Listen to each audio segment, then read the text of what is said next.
everyone. For this assignment, I wanted to explore discussion and how it pertains to online support groups. To give a little background on this, online mediums such as Facebook, discussion boards, and blog posts have really become this safe space for people who deal with conditions that go against the norm.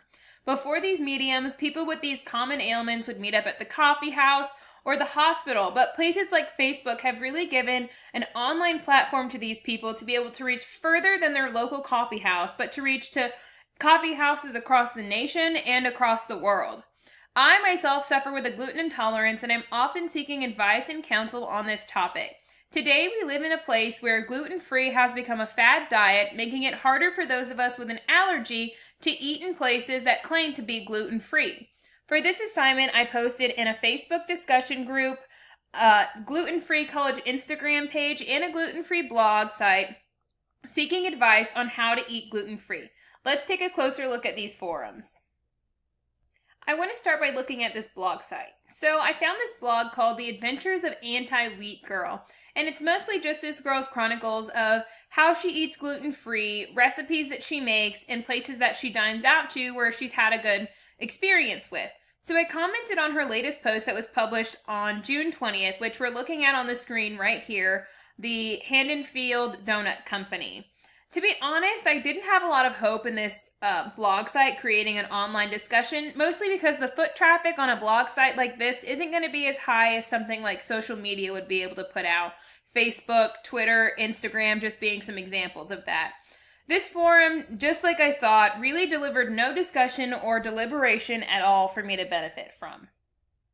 So here's a picture of the post that I just posted on this blog site. As you can tell, it's pretty long, but it really hit at and discussed all of the points that I really wanted to look at today, like how to let people know you have an allergy, the best way to prep them ahead of time, and just how they're going to make your experience pleasant when you have something such as an eating disorder.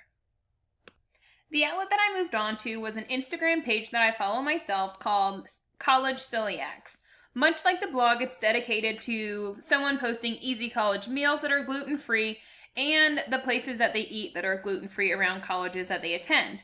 Instagram is one of the most popular social media apps on the market currently, which we would think would make it one of the best places for discussion and deliberation to occur. So I commented on the following post below.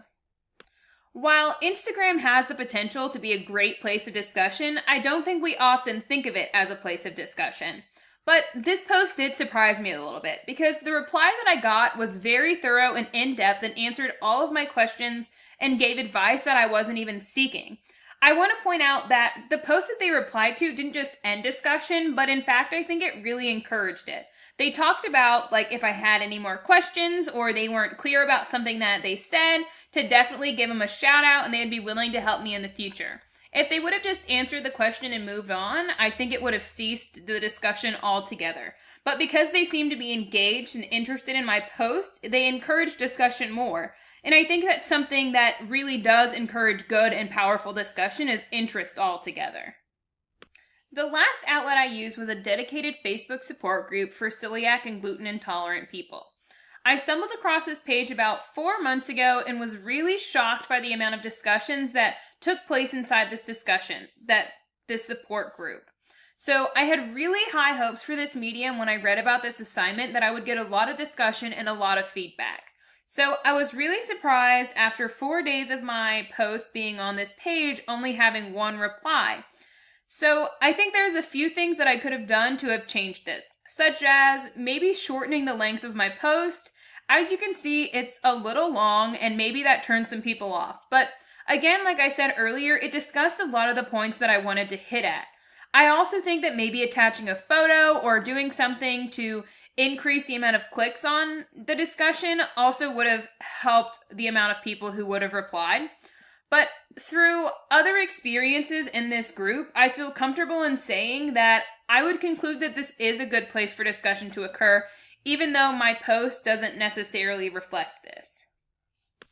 Finally, to give some advice to others seeking deliberation or to stir up online discussion, I would say the more specific you can get, the better. Places like Facebook groups foster a group of people with similarities, and while Seeking opinions that are similar to yours isn't always the best way to get well-rounded education.